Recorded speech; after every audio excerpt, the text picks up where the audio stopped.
Hay tablillas de arcilla, con más de 4000 años de antigüedad guardadas en los sótanos de los museos más importantes del mundo. El Museo Británico tiene miles, el Louvre tiene más, el Museo de Irak en Bagdad tiene decenas de miles que ni siquiera han sido catalogadas por completo. La mayoría de la gente pasa frente a las pocas que están en exhibición sin detenerse más de 3 segundos.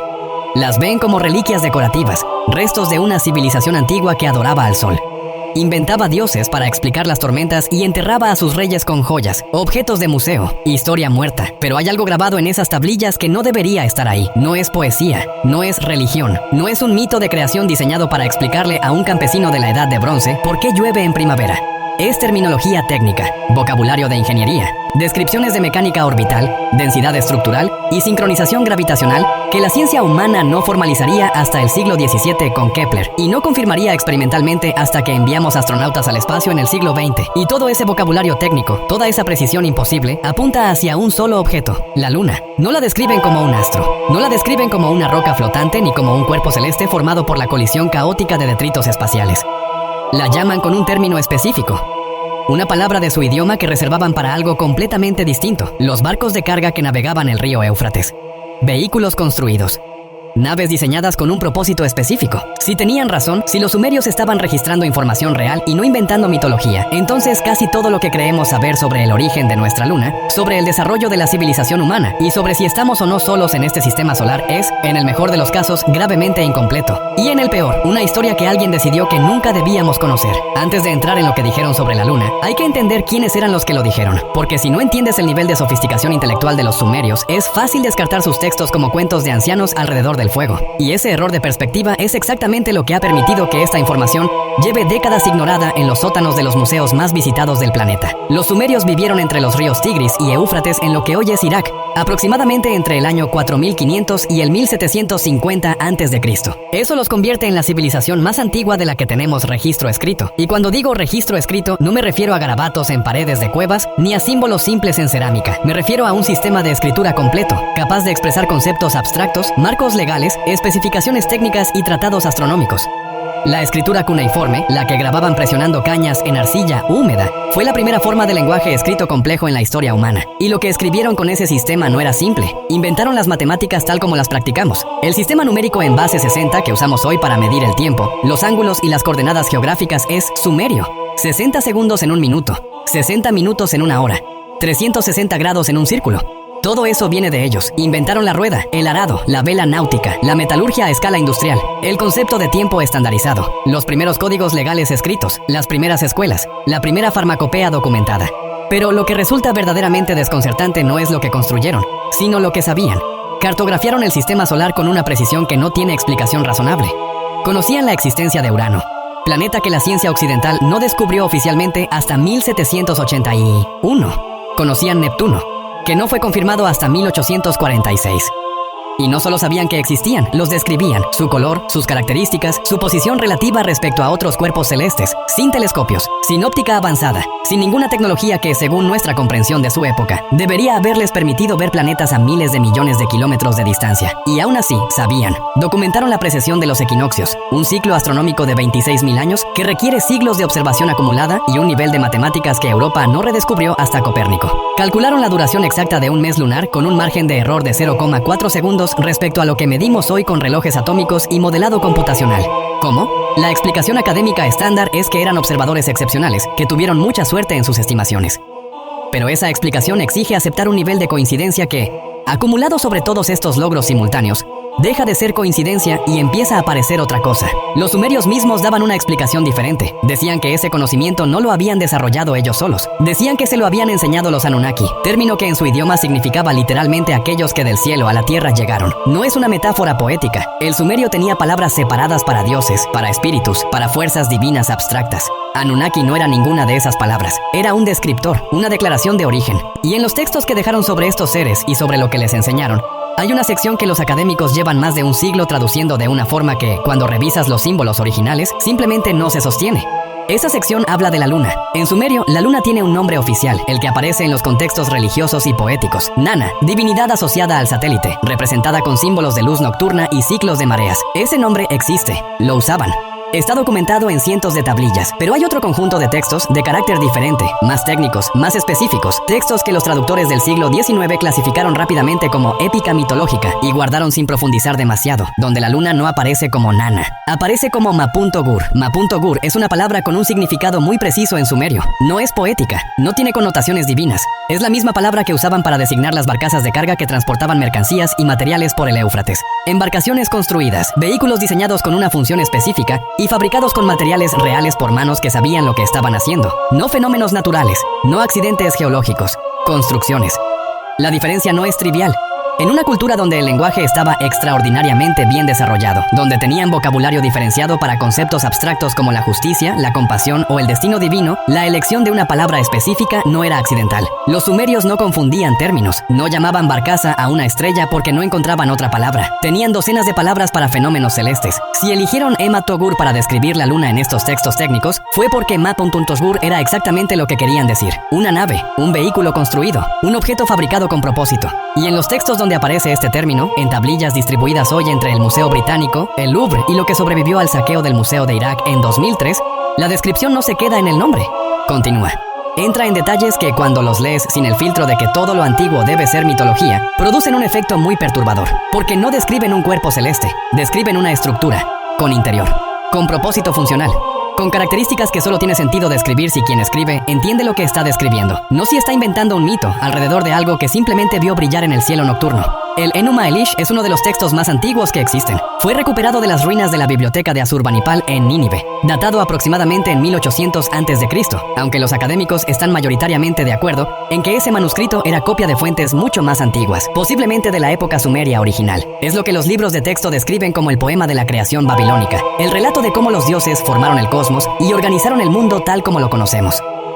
La traducción que circula en los manuales universitarios describe al dios Marduk creando los cielos por voluntad divina, dando forma al cosmos a través de poder sobrenatural, convocando los cuerpos celestes a su posición mediante palabras y magia. Una narrativa de creación clásica, nada sorprendente, nada que no encaje perfectamente en la categoría de mitología de civilización primitiva, intentando explicar el universo con las herramientas conceptuales que tenía disponibles. El problema es que eso no es lo que dicen los símbolos. Cuando los asiriólogos que trabajan con los textos originales, los que leen cuneiforme directamente sin pasar por traducciones intermedias diseñadas para encajar en una categoría académica predefinida, analizan el vocabulario del Enuma Elish con rigor lingüístico. El texto no usa la palabra crear en el sentido de formar algo de la nada.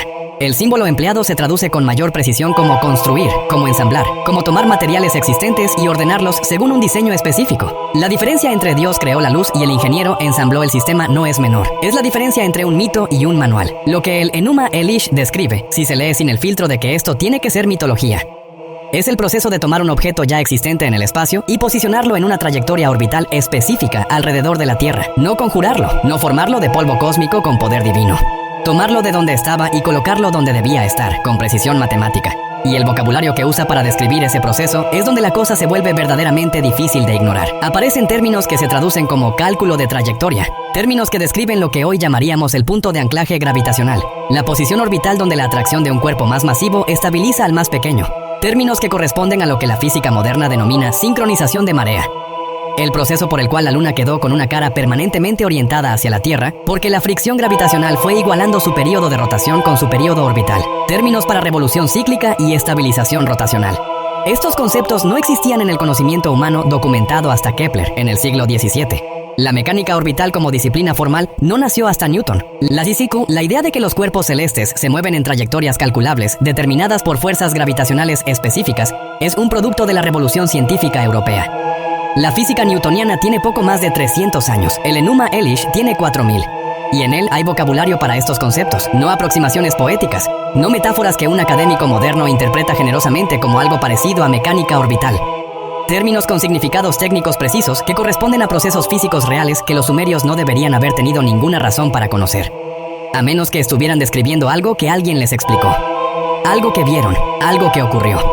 En los textos más técnicos del corpus sumerio babilónico, los que los académicos del siglo XIX apresuradamente clasificaron como épica cosmológica sin profundizar demasiado en el vocabulario específico, Hay una descripción del interior de la Luna que resulta extraordinariamente precisa para ser el producto de la observación a simple vista desde la superficie terrestre. Dicen que no es sólida. Dicen que su interior no corresponde a lo que su exterior sugiere. Que contiene espacios vacíos, cámaras construidas, zonas que fueron fabricadas y no formadas por acreción natural. Registran su densidad como fundamentalmente inconsistente con lo que debería ser un satélite natural de ese tamaño, demasiado ligera para su volumen, con una atracción gravitacional más débil de lo que la física planetaria predice para un cuerpo de esas dimensiones. Y documentan, en tablillas que ya eran antiguas cuando cayó Babilonia, que la Luna resuena ante impactos externos de una manera que ningún cuerpo sólido debería resonar. La ciencia no podía verificar ninguna de estas afirmaciones hasta que enviamos instrumentos al lugar. El 20 de noviembre de 1969, la misión Apolo 12 ejecutó un experimento específico. Después de que los astronautas Pete Conrad y Alan Bean regresaran al módulo de comando, el módulo lunar fue guiado de forma controlada hacia la superficie. El impacto fue equivalente a detonar aproximadamente 1 tonelada de TNT. El objetivo era probar el equipo sísmico que los astronautas habían instalado durante su caminata lunar y obtener datos sobre la composición y estructura de la corteza. Los científicos de la NASA esperaban un evento sísmico breve. Unos minutos de vibración que les proporcionara información sobre la densidad y estabilidad de la roca superficial. Lo que ocurrió no tenía ningún precedente. La Luna vibró durante 3 horas y 20 minutos. Las reverberaciones no se disiparon como lo hacen las ondas sísmicas en roca sólida. Se amplificaron antes de comenzar a decrecer, en un patrón que no correspondía a ninguna estructura geológica conocida. El científico de la NASA Ken Johnston, que estaba en el control de misión durante el evento, describió la respuesta como un gong gigante, no como un cuerpo planetario sólido. El perfil de vibración era consistente con una estructura de casco metálico denso rodeando un espacio interior, exactamente como un objeto construido, exactamente como lo que los sumerios describieron. La misión Apolo 13 produjo resultados aún más extremos cuando eyectaron la tercera etapa del cohete Saturno V, y esta impactó la superficie lunar. La Luna vibró durante más de 4 horas. La firma sísmica fue tan anómala que los documentos internos de la NASA cuestionaban si los instrumentos estaban funcionando correctamente, porque los datos no correspondían a ningún modelo geológico existente. El Apolo 15 realizó experimentos similares con equipos más sensibles. Los resultados fueron idénticos. Un cuerpo sólido no resuena así. Las ondas sísmicas en roca sólida se disipan rápidamente, absorbidas por la densidad del material. Un cascarón con una cubierta exterior metálica densa y una cavidad interior resuena exactamente de esa manera. Y los sumerios dijeron, 4000 años antes de que tuviéramos la tecnología para comprobarlo, que la Luna tenía un casco exterior y un interior que no era lo que parecía desde fuera. Eso no es coincidencia. Es o bien la descripción más afortunada de la historia, o es que alguien les dijo cómo era por dentro. Y los datos sísmicos no son la única anomalía. Son el elemento más dramático de una lista que lleva décadas creciendo en los márgenes de la literatura científica, citada en estudios especializados y luego ignorada sistemáticamente por el discurso académico principal. Las muestras de roca lunar traídas por las misiones Apolo mostraron concentraciones de titanio que no tienen paralelo en ningún depósito natural conocido en la Tierra o en ningún otro cuerpo del sistema solar que hayamos analizado. Ciertas muestras lunares contienen hasta un 10% de titanio. El mayor depósito de minerales ricos en titanio jamás encontrado en la Tierra nunca ha superado el 1%. El titanio no se concentra así de forma natural. Es un metal que en la naturaleza aparece disperso, mezclado con otros minerales, nunca en concentraciones puras de esa magnitud. Pero si estuvieras diseñando el casco exterior de una estructura que debe soportar impactos de micrometeoritos y radiación solar durante cientos de miles de años, el titanio sería exactamente el material que elegirías. Es extraordinariamente resistente, ligero en relación con su dureza y no se oxida. Es el material ideal para la ingeniería aeroespacial. Y está en la Luna en concentraciones que no ocurren en la naturaleza. Las rocas lunares llegaron magnetizadas. Esto desconcertó completamente a los geólogos del programa Apolo, porque la Luna no tiene un campo magnético significativo, y sin campo magnético los minerales no deberían adquirir magnetización. Se encontraron metales en estado puro, sin oxidar, en la superficie lunar. En la geología planetaria natural, los metales casi siempre aparecen combinados con otros elementos en forma de minerales. El metal puro sin oxidar es un producto del procesamiento, no de la geología. Y luego están los mascones. Concentraciones masivas de material denso ubicadas bajo la superficie en formaciones perfectamente circulares, detectadas por las variaciones que producen en el campo gravitacional, tan pronunciadas que afectan las trayectorias de las sondas que orbitan el satélite. La NASA los identificó durante el programa Apolo y no ha podido explicarlos satisfactoriamente desde entonces. La geología natural no crea zonas de alta densidad perfectamente circulares bajo la superficie. Las formaciones naturales tienen formas irregulares, bordes difusos, distribuciones variables. Las formaciones perfectamente circulares de material uniformemente denso son producto de diseño, no de geología. Anomalía sobre anomalía sobre anomalía, y cada una de ellas, vista individualmente, tiene una explicación académica provisional, pero cuando las sumas todas, el patrón que emerge no se parece a nada que la formación natural de un satélite debería producir. Sí se parece, con una precisión perturbadora, a lo que los sumerios describieron, pero nada de lo anterior prepara para la anomalía que resulta estadísticamente más difícil de ignorar. Hay un fenómeno astronómico que ocurre regularmente en la Tierra y en ningún otro lugar del sistema solar. Un fenómeno tan matemáticamente preciso, tan estadísticamente improbable como resultado del azar, que los astrofísicos que calculan sus probabilidades de ocurrencia natural terminan con números que en la práctica son indistinguibles de cero. El eclipse solar total perfecto, donde el disco lunar cubre exactamente el disco solar, bloqueando completamente la fotosfera y permitiendo que la corona, el halo de plasma sobrecalentado que rodea al Sol, sea visible como un anillo de fuego alrededor del borde negro de la Luna. Para que eso ocurra, se necesita una coincidencia de proporciones literalmente astronómicas. El Sol tiene un diámetro aproximadamente 400 veces mayor que el de la Luna, y la distancia entre la Tierra y el Sol es aproximadamente 400 veces mayor que la distancia entre la Tierra y la Luna. Esa proporción doble, 1 a 400 en tamaño y 1 a 400 en distancia, produce la ilusión óptica perfecta. Desde la superficie terrestre, los dos discos parecen idénticos en tamaño. Cuando se alinean, uno cubre exactamente al otro. No hay otro satélite en el sistema solar que haga esto con su planeta anfitrión. Júpiter tiene 95 lunas conocidas. Ninguna crea eclipses totales perfectos. Saturno tiene 146 satélites catalogados. Tampoco. Marte, Urano, Neptuno, cada uno con sus propias lunas, ninguno experimenta este fenómeno. La Tierra es el único planeta del sistema solar donde ocurren eclipses totales perfectos, y la Tierra es también el único planeta del sistema solar donde evolucionaron observadores inteligentes capaces de detectar, estudiar y preguntarse por qué ocurren. Los astrofísicos han calculado las probabilidades de que esto sea producto del azar puro. El número resultante es tan pequeño que en términos prácticos equivale a imposible. Necesitarías observar trillones de sistemas planetarios durante miles de millones de años para esperar que esta coincidencia específica de tamaño y distancia ocurriera una sola vez de forma aleatoria. La explicación oficial es que sí. Es una coincidencia extraordinariamente afortunada. Los sumerios tenían una explicación diferente.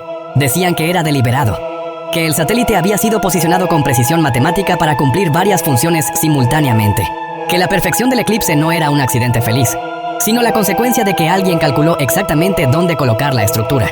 Una firma de ingeniería grabada en el cielo, visible desde la Tierra durante milenios. Y hay otro detalle que los textos sumerios mencionan específicamente. No solo la perfección del eclipse. Según el texto conocido como el Atrahasis, antes de que la Luna llegara, el eje de rotación de la Tierra oscilaba de forma impredecible. Las estaciones eran caóticas, el clima era inestable. La vida existía pero no podía desarrollarse en civilizaciones complejas porque las condiciones ambientales se reiniciaban constantemente. La influencia gravitacional de la Luna sobre la Tierra mantiene el eje planetario inclinado de forma estable, lo que produce las estaciones predecibles que hicieron posible la agricultura. La agricultura hizo posible los asentamientos permanentes. Los asentamientos permanentes hicieron posible las civilizaciones. Sin la Luna exactamente donde está, exactamente del tamaño que tiene, la cadena que llevó a la existencia humana organizada podría no haber ocurrido. Los sumerios decían que eso no fue un accidente, y en 1970, mientras la NASA procesaba los resultados sísmicos desconcertantes del Apolo 12, dos científicos soviéticos publicaron un artículo en la revista Sputnik cuyo título era una pregunta directa. ¿Es la Luna una creación de inteligencia alienígena? Los autores eran Mikhail Basin y Alexander Sherbakov, investigadores del ámbito de la astronomía y la ingeniería aeroespacial soviética. No eran aficionados ni escritores de ciencia ficción. Eran científicos profesionales que habían analizado el conjunto de anomalías lunares disponibles y habían llegado a una conclusión que la Academia Occidental todavía no está preparada para discutir seriamente. Revisaron las proporciones de masa y densidad de la Luna, inconsistentes con las de un satélite natural de ese tamaño. Analizaron la distribución de materiales en la corteza lunar, con esas concentraciones anómalas de metales pesados en la superficie y la aparente ausencia de un núcleo denso en el centro, que es exactamente lo contrario de lo que produce la formación natural de un cuerpo planetario. Estudiaron la circularidad perfecta de la órbita lunar, que los modelos de formación natural no pueden replicar satisfactoriamente, y llegaron a la única conclusión que, según su análisis, explicaba todas las anomalías simultáneamente. La Luna era una estructura artificial, un arco planetario, un cuerpo vaciado, revestido de materiales de alta resistencia y posicionado en la órbita terrestre por una inteligencia con capacidad tecnológica muy superior a la humana actual. El artículo fue ignorado, desacreditado sin discusión sustantiva, enterrado en el mismo archivo mental donde van las ideas que son demasiado incómodas para examinarse con rigor. Porque si Basin y Sherbakov tenían razón, si los sumerios tenían razón, entonces las preguntas que siguen son demasiado grandes para el marco de referencia de la ciencia oficial. Si la Luna es artificial, alguien la construyó. Si alguien la construyó, tenía hace 450.000 años una capacidad tecnológica que hace que nuestra ingeniería aeroespacial más avanzada parezca artesanía primitiva. Si esa inteligencia existió en este sistema solar antes que nosotros, entonces la humanidad no es el primer experimento de conciencia compleja en esta región del cosmos. Somos, en el mejor caso, la segunda generación, y en el peor, el resultado de un proyecto de alguien más. Los sumerios tenían una respuesta para esa pregunta. Según el Enuma Elish y el Atrahasis, los Anunnaki no estabilizaron la Tierra por generosidad cósmica. La estabilizaron porque necesitaban algo. Necesitaban oro, cantidades masivas de oro, para reparar la atmósfera deteriorada de su propio planeta. Y para extraer ese oro de forma eficiente, necesitaban un entorno estable y una especie lo suficientemente inteligente para seguir órdenes, pero diseñada para nunca cuestionar su propósito. Esa especie, según los textos, fue creada mezclando genética de los Anunnaki con la de los homínidos más avanzados que existían en la Tierra en ese momento, no por evolución gradual, por ingeniería deliberada. Y la Luna era el paso 1 del proceso. Estabilizar el planeta, crear las condiciones para la civilización, introducir a la fuerza de trabajo y monitorearla desde la nave. Usarla como base de operaciones, atalaya y ancla gravitacional al mismo tiempo. Lo que nos lleva a la pregunta que nadie en la academia quiere responder. El último ser humano que pisó la Luna fue Eugene Cernan, durante la misión Apolo 17. En diciembre de 1972, han pasado más de 50 años. En ese medio siglo, la humanidad ha desarrollado tecnología que hace que los cohetes del programa Apolo parezcan artesanía. Los procesadores en un teléfono moderno son millones de veces más potentes que toda la capacidad computacional de la NASA en 1969. Los materiales, los sistemas de navegación, la ingeniería de soporte vital, todo es exponencialmente más avanzado. Y no hemos vuelto. La explicación oficial es el presupuesto, que es caro, que los recursos fueron redirigidos, pero esa explicación no sobrevive el escrutinio básico de los números. El presupuesto militar anual de los Estados Unidos supera actualmente el $1 billón. El programa Apolo completo, en dólares ajustados a la inflación actual, costó aproximadamente 280,000 millones, menos de lo que gasta el Pentágono en 3 meses. China ha anunciado repetidamente su intención de enviar astronautas a la Luna. Rusia lo prometió durante décadas. Empresas privadas con los recursos de SpaceX llevan años diciendo que lo harán pronto. Nadie ha ido. No es una cuestión de capacidad, no es una cuestión de dinero. Alguna otra variable está en juego, y la ciencia oficial no tiene ninguna explicación coherente para ella. En 1979, Maurice Chatelain, ex jefe de comunicaciones de la NASA durante las misiones Apolo, declaró públicamente que cada misión lunar había sido seguida por objetos no identificados durante parte de su trayecto y que existía un canal de comunicación separado del transmitido públicamente donde se discutían estos avistamientos sin que nadie lo supiera. El astronauta Edgar Mitchell, que caminó sobre la Luna durante el Apolo 14, pasó el resto de su vida declarando que la presencia de inteligencias no humanas en la historia humana era un hecho que los gobiernos conocían y ocultaban activamente. No lo dijo como una especulación, lo dijo como alguien que sabía cosas que no podía decir completamente. Y el programa espacial soviético fotografió lo que parecían ser estructuras en forma de puente en el mar de las crisis, antes de cesar abruptamente todas sus misiones lunares tripuladas en 1976. ¿Por qué paró la Unión Soviética? ¿Por qué paró Estados Unidos? ¿Por qué no ha ido nadie más en 50 años? Las tablillas sumerias describen la Luna como una estructura que todavía tenía función cuando los Anunnaki partieron. Si eso es cierto, si la nave sigue en algún nivel operativa, entonces lo que hicimos entre 1969 y 1972 no fue exploración, fue intrusión. Y el cese repentino de todas las misiones tripuladas inmediatamente después del Apolo 17 empieza a verse menos como una decisión presupuestaria y más como una retirada. Como si alguien hubiera recibido un mensaje muy claro sobre dónde terminaban los límites de lo permitido. Los sumerios acertaron en el mapa del sistema solar. Acertaron en la existencia de planetas que nosotros no descubriríamos hasta siglos después. Acertaron en la duración del mes lunar con una precisión de menos de medio segundo. Acertaron en la precesión de los equinoccios. Acertaron en matemáticas y astronomía que la ciencia occidental tardó milenios en redescubrir. Y se equivocaron justo en esto. Cada anomalía que registraron sobre la Luna ha encontrado eventualmente confirmación en datos que la propia NASA ha publicado sin lograr explicarlos satisfactoriamente. El interior que resuena, la densidad inconsistente, los metales que no deberían estar ahí, la órbita que la física natural no puede producir, el eclipse que la probabilidad estadística descarta como accidente. La academia llama a todo esto coincidencia. Llama a los textos sumerios mitología.